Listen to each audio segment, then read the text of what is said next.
ತಾಲೂಕಿನ ಸೌಪರ್ಣಿಕಾ ನದಿ ತಟದಲ್ಲಿ ಸ್ಥಾಪನೆಗೊಂಡು ವಿಶ್ವವಿಖ್ಯಾತ ಹೊಂದಿದ ಮರವಂತೆಯ ಪೂರ್ವದಲ್ಲಿ ಪಶ್ಚಿಮ ಅರಬ್ಬಿ ಸಮುದ್ರದ ವಿಶಿಷ್ಟ ಭೌಗೋಳಿಕ ತಾಣದಲ್ಲಿರುವ ಪುರಾಣ ಪ್ರಸಿದ್ಧ ಪುಣ್ಯಕ್ಷೇತ್ರವೇ ಮರವಂತೆ ಶ್ರೀ ಮಹಾರಾಜ ಸ್ವಾಮಿ ದೇವಾಲಯ.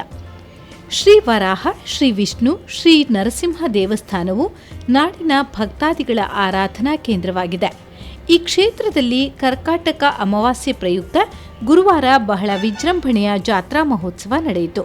ಶ್ರೀ ದೇವರ ದರ್ಶನ ಪಡೆಯಲು ನಾನಾ ಭಾಗದ ಭಕ್ತಾದಿಗಳು ಸಹಸ್ರಾರು ಸಂಖ್ಯೆಯಲ್ಲಿ ನಸುಕಿನಲ್ಲೇ ದೇವಾಲಯಕ್ಕೆ ಬಂದು ಸಮುದ್ರ ಸ್ನಾನ ಮಾಡಿ ಹರಕೆ ಸಲ್ಲಿಸಿದರು.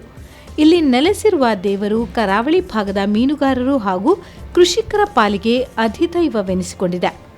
ಕರ್ಕಾಟಕ ಅಮಾವಾಸ್ಯೆಯಂದು ಶ್ರೀ ವರಾಹ ಮಹಾರಾಜ ಸ್ವಾಮಿಗೆ ವಿಶೇಷ ಪೂಜೆ ಹರಕೆ ಸಲ್ಲುತ್ತದೆ. ಈ ದೇವಾಲಯಕ್ಕೆ ಕರ್ಕಾಟಕ ಅಮಾವಾಸ್ಯೆಯಂದು ನವವಧೂವರರು ಪೂಜೆ ಸಲ್ಲಿಸಲೆಂದು ಸಮುದ್ರ ಸ್ನಾನ ಮಾಡುವುದು ವಾಡಿಕೆ. ಇವತ್ತು ಆಟಿ ಅಮಾವಾಸ್ಯೆ, ಸುಮಾರು ಬೆಳಗ್ಗೆ 3 ಗಂಟೆಯಿಂದಲೇ ಸಮುದ್ರ ಸ್ನಾನ ಮಾಡಿ ದೇವರ ದರ್ಶನ ಮಾಡಿ ದೇವರ ಕೃಪೆಗೆ ಪಾತ್ರರಾಗುವುದು ವಾಡಿಕೆ.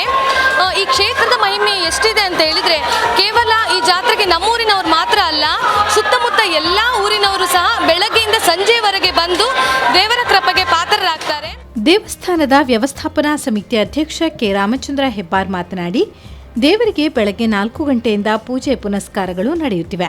ಭಕ್ತರು ಸಮುದ್ರದಲ್ಲಿ ಸ್ನಾನ ಮಾಡಿ ತಮ್ಮ ಹರಕೆಗಳನ್ನು ತೀರಿಸಿ ಪುನೀತರಾಗುತ್ತಿದ್ದಾರೆ. ಈ ವರ್ಷ ದೇವಸ್ಥಾನದ ವ್ಯವಸ್ಥಾಪನಾ ಸಮಿತಿಯಿಂದ ಭಕ್ತರಿಗೆ ಅನುಕೂಲವಾಗುವಂತೆ ಸ್ನಾನಘಟ್ಟ ಹಾಗೂ ಶೌಚಾಲಯಗಳನ್ನು ನಿರ್ಮಿಸಲಾಗಿದೆ. ಮುಂದಿನ ದಿನಗಳಲ್ಲಿ ಜನಪ್ರತಿನಿಧಿಗಳ ಸಹಕಾರದಿಂದ ಇನ್ನಷ್ಟು ಅಭಿವೃದ್ಧಿ ಕಾರ್ಯಗಳು ನಡೆಯಲಿವೆ ಎಂದು ತಿಳಿಸಿದರು. ಈ ವರ್ಷ ವ್ಯವಸ್ಥಾಪನಾ ಸಮಿತಿಯಿಂದ